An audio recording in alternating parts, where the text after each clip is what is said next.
Assalamualaikum warahmatullahi wabarakatuh.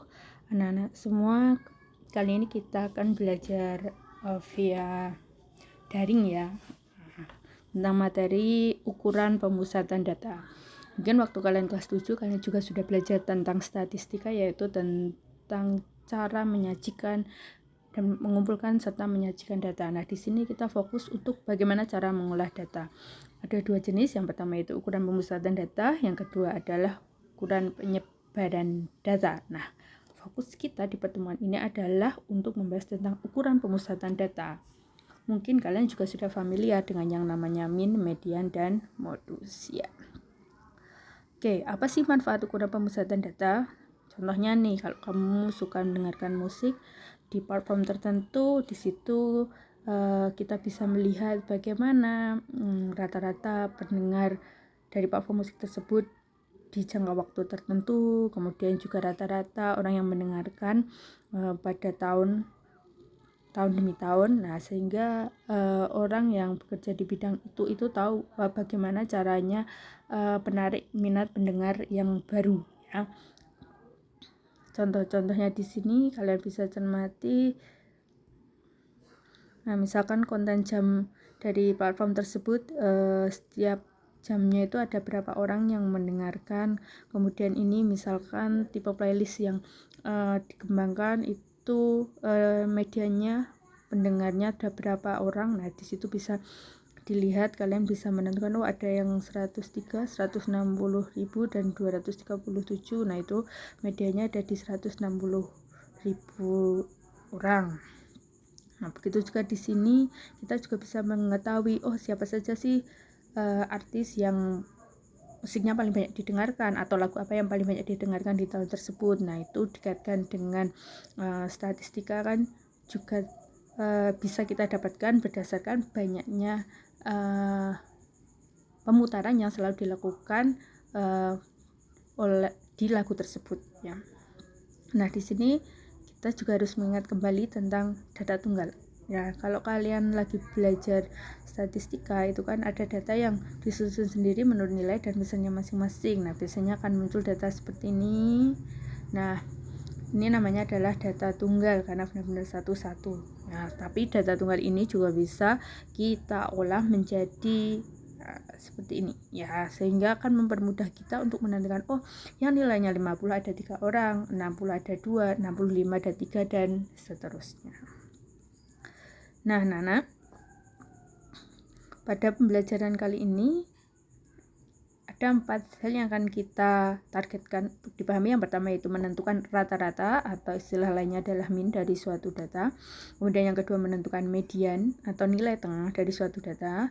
Yang ketiga menentukan modus atau nilai yang paling sering muncul dari suatu data. Dan yang keempat adalah kita akan menggunakan baik itu min, median atau modus untuk menyelesaikan masalah di kehidupan sehari-hari.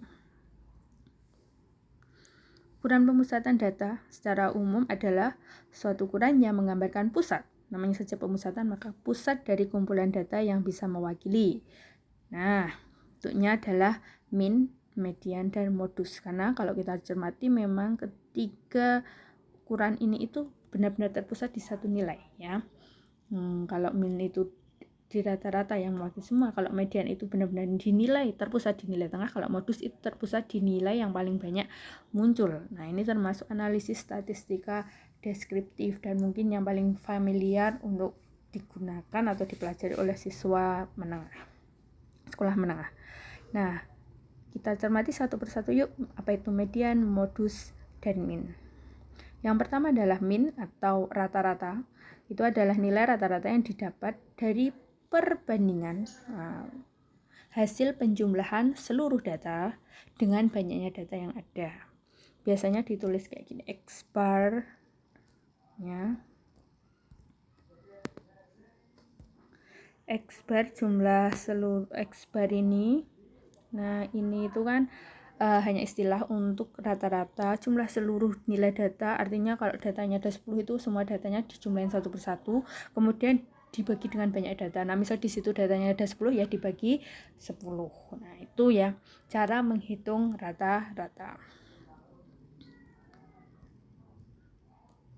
Selanjutnya bagaimana sih cara menggunakannya? Nah, cara menentukan min data tunggal, kita pakai contohnya tadi ya. Kalau ini tabelnya, kalian cermati di situ nilai 50 frekuensi 3, nilai 60 frekuensi 2, 65 frekuensi 3, 70 frekuensinya 3, dan seterusnya. Maka untuk menentukan data rata-ratanya, kita harus menentukan dulu. Kalau nilai 50 frekuensi 3, maka total nilainya berapa? Ya, total nilainya adalah, gimana ya caranya? Ya, kalian kalikan aja ya, 50 dikali 3, nanti hasilnya berapa? Ya, 150. Nah, dan 60 kali 2 hasilnya adalah 120, dan seterusnya kalian kalikan terus. Nah, caranya gini ya. Nah, ini kalian bisa gunakan tabel untuk mempermudah, bisa dicermati itu hasil perkaliannya semuanya satu-satu sampai 95 kali 1. Jangan lupa sebelumnya kalian jumlahkan dulu frekuensinya, ini totalnya ada berapa. Oh, di sini jumlahnya atau frekuensi totalnya ada 20. Kemudian kalau sudah, kalian bisa ini menghitung X-bar-nya atau rata-ratanya, itu kalian jumlahkan, itu yang dari 150 sampai 95 kalian jumlahkan, kemudian dibagi dengan total frekuensi 20, sehingga didapat 1425 dibagi 20, maka rata-ratanya adalah 71,25 ya, ini. Jadi ini adalah nilai rata-rata dari soal tadi yang dimunculkan. Gampang ya. Oke, kita lanjut. Bagaimana menentukan median? Median adalah nilai yang persis berada di tengah jika suatu data diurutkan dari yang terkecil sampai yang terbesar ataupun sebaliknya. Nah, jadi kata kuncinya adalah untuk menentukan median kita harus mengurutkan datanya terlebih dahulu. Nah, ini contohnya di sini sudah urut ya. Nah, cuman kalian harus cermati bahwa 50 itu 3, artinya data 1 itu 50, data 2 50, data 3 50. Kemudian data 4 itu 60, data 5 60, dan seterusnya kalian urutkan. Nah, tadi frekuensinya total ada berapa anak-anak? Yes, ada 20 ya. Sehingga untuk menentukan median, maka nilai datanya itu adalah data yang berada di data ke-10 dan data yang ke-11. Gimana nyarinya? Ini kan 3 tambah 2 itu kan 5. 5 tambah 3, 8. Oh, ini masih data ke-8. Nah, kita tambahkan lagi 8 tambah 3 itu 11. Oh, artinya data ke-9, 10, 11 itu adalah 70. Nah, maka data ke-10 itu 70, data ke-11 juga 70. Nah, karena datanya yang di tengah itu ada 2, maka untuk menentukan nilai tengahnya kalian jumlahkan aja 70 tambah 70 dibagi 2, 140 bagi 2 ya hasilnya sama, tetap 70. Kalau beda ya nanti kalian sesuaikan saja. Mudah kan? Nah, ini ada kata kunci yang bisa kalian terapkan. Jika n banyak data ganjil, maka nilai datanya akan muncul di data ke setengah n. Setengah n. Maksudnya adalah ketika datanya misalkan ada n-nya itu datanya ada, kalau ganjil itu 25 ya kan, 25, maka kan kalian bisa, ini setengah n plus 1 anak-anak. Nah, ini setengah n plus 1. Nah, jadi kalau n-nya 25, maka kamu tambahkan 1, kan 26. Maka mediannya itu ada di data ke 26 bagi 2, yaitu data ke 13 ya. Gitu. Tapi kalau banyak datanya genap, itu hati-hati bahwa kita tentukan dulu. Misalkan n-nya adalah 30. Nah, 30 itu separuhnya berapa? Separuhnya adalah 15. Nah, maka medianya itu di antara data ke-15 dan data ke-16 gitu ya. Nah, seperti yang tadi, kalau datanya genap maka kedua data yang paling tengah itu kalian jumlahkan dan dibagi 2. Mudah ya. Lanjut. Nah, kalau ini yang paling gampang, modus. Modus adalah nilai data yang sering muncul atau memiliki frekuensi yang terbanyak. Nah, ini mudah sekali, kalian cukup mengamati. Misalkan kalau datanya dalam bentuk tabel seperti ini, kalian cermati di frekuensi. Mana sih yang paling banyak? Oh, kalau di data ini yang paling banyak adalah frekuensi yang paling banyak 4. Artinya modusnya adalah berapa? 80 atau 4? Ya. Modusnya adalah yang 80 ya. Jadi datanya dengan frekuensi yaitu 4. Hati-hati ya, ini sering menjadi jebakan juga. Oke, selanjutnya kita pelajari beberapa contoh yang bisa kita gunakan penyelesaiannya pakai min, median, dan modus. First one, kalian cermati di situ ada diagram batang tentang berat badan siswa kelas 9 SMP Bina Nusa. Nah, di situ yang 40 kilo ada berapa orang? Ya, 6, 41, 12, 42 itu ada 15 karena di antara 14 16, 43 18 dan 44 itu ada 9. Nah, kalau kita mau menentukan min, median, dan modus, kalau lihat diagram batang seperti ini, paling mudah pertama kali kita tentukan apa ya, anak-anak? Ya, paling mudah yang pertama kita tentukan modusnya. Modusnya berapa? Modusnya adalah sebelumnya kita cermati dulu. Nah, untuk mempermudah kita dalam menghitung nanti median dan minnya, maka kita bisa membuat tabel nih. Nah, misal 40 dengan 6. Nah, seperti tabel yang warna hijau itu. Kemudian nanti kalian juga bisa sekaligus mengalihkan. Misal 40 kali 6 ada 240, 41 kali 12 492 dan seterusnya. Jangan lupa frekuensinya di total ada 60, sementara perkaliannya itu jumlahnya adalah 2532. Nah, ini kalian bisa tulis aja sigma. Kalian ingat kan? Nah, sigma itu kan jumlah ya. Nah, kita cermati. Nah, sekarang kita lihat nih. Ya, modusnya benar sekali yaitu 43 karena frekuensinya terbanyak yaitu 18. Nah, bagaimana sekarang cara menghitung rata-ratanya? Ya. Cara menghitung rata-ratanya itu kita tulis X bar. Langsung saja di sini sudah diketahui jumlah semua datanya adalah 2532 ya. Nah, kemudian kalian bagi dengan frekuensinya yaitu 60. So the answer hasilnya adalah 42, berapa yuk?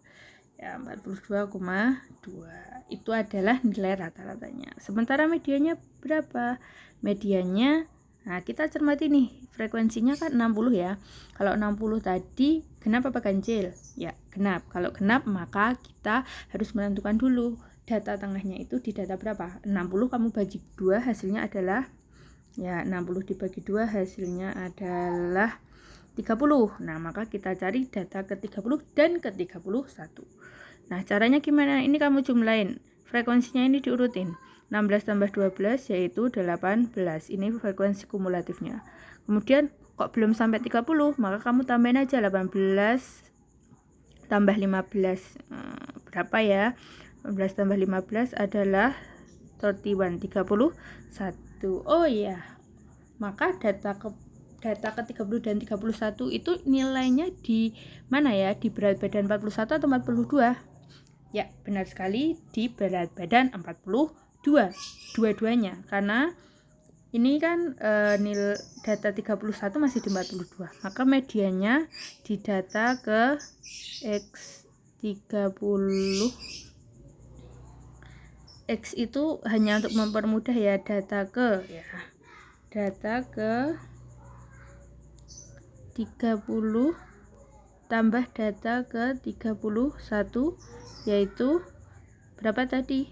Ya, 42 ditambah 42. Ya, terus dibagi 2, jangan lupa. Jawabannya berapa? Jawabannya yaitu 42 juga. Wah, kalau dicermati di sini yang nilainya berdekatan adalah nilai min dan median ya, sama-sama di nilai 42, berat badan 42. Sementara kalau modusnya itu di nilai 43. Oke, itu caranya menentukan min, median, modus pada data yang disajikan pada diagram batang. Cukup mudah kan? Next, sekarang kita cermati nih penerapan rata-rata ya, rata-rata untuk menyelesaikan soal atau masalah kontekstual. Di sini rata-rata tinggi badan 11 pemain sepak bola adalah 166. Jadi rata-ratanya 166. Jika kipernya tidak diikutsertakan, maka rata-rata tinggi badannya adalah 165. Maka berapa tinggi kiper tim tersebut? Bagaimana cara menyelesaikannya? Nah, kita kalikan karena di sini rata-rata atau yang mewakili nilai tingginya itu 166 untuk 11 orang, maka kita bisa menghitung dengan cara mengalikan. Nah, seperti ini. 11 orang dikali rata-ratanya 166, maka total semua tinggi semua orang itu 1826.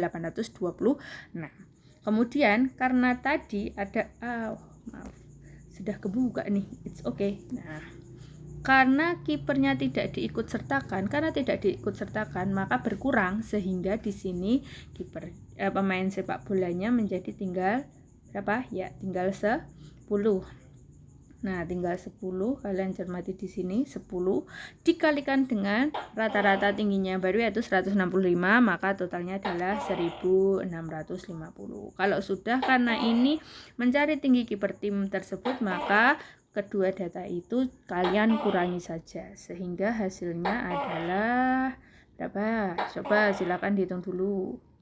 Ceng, benar, hasilnya adalah 176 cm. Nah, gitu ya caranya. Jadi kita menggunakan konsep rata-rata untuk menyelesaikan soal tersebut. Contoh kedua, sudah muncul jawabannya, it's okay. Rata-rata nilai siswa kelas 9A adalah 90. Tapi orangnya belum tahu. Banyaknya ya. Terus yang di sini kelas 9B muridnya 16, rata-ratanya adalah 80. Nah, jika digabung maka rata-ratanya menjadi 86. Maka banyak siswa kelas 9A adalah titik-titik. Nah, karena kita belum tahu, maka kita bisa memisalkan banyak siswa itu dengan suatu variabel. Misalkan di sini adalah A, karena A aja ya. Nah, kita cermati, kalau mau menentukan X pada gabungan, rata-rata gabungan dari suatu data, kita cukup mengalihkan aja rata-rata pertama, misal itu X bar A dikali frekuensi A 90. Jadi ini kan rata-rata gabungannya yang 86. 86 sama dengan X bar A-nya 90 kali frekuensi A-nya itu adalah A karena belum tahu, ditambah X bar-nya B atau rata-ratanya B 80, kemudian frekuensi kelas B itu 18. Nah, per FA plus FB jumlah keduanya ya kita tulis aja A plus 16 karena belum tahu nilainya. Kalau sudah ditulis seperti ini, kemudian kita tahu kan kali silang itu anak-anak, jadi yang A plus 16 ini kita taruh dikalikan dengan 86. Jadi 86 kali A plus 16 sama dengan 90 kali A tambah 80 kali 16. Nah, terus kalian kalikan, kan kalian belajar aljabar, perkaliannya 86 kali A 86A. 86 kali 16 yaitu 1376. Kemudian yang ruas kanan 90A plus 1280. Kalau sudah pada tahap ini, kalian gunakan saja persamaan linear satu variabel ya, penyelesaiannya untuk menentukan nilai A-nya didapat di ruas kiri 1376 kita kurangi dengan 1280. Kemudian yang di ruas kanan 90A dikurangi 86A. Sehingga nilai 4A sama dengan 96. Maka A sama dengan 96 dibagi 4 ya. Dibagi 4 maka hasilnya adalah 24. Nah, maka disimpulkan bahwa banyak siswa kelas 9A itu adalah 24.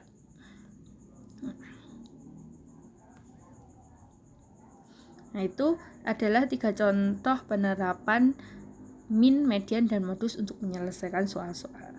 Nah, itu tadi penjelasan tentang ukuran pemusatan data. Nah, saya harap kalian nanti bisa lebih memperdalam lagi materi ini melalui berbagai referensi, baik itu buku paket ataupun buku penunjang lainnya. Tetap semangat belajar ya. Selamat pagi. Assalamualaikum warahmatullahi wabarakatuh.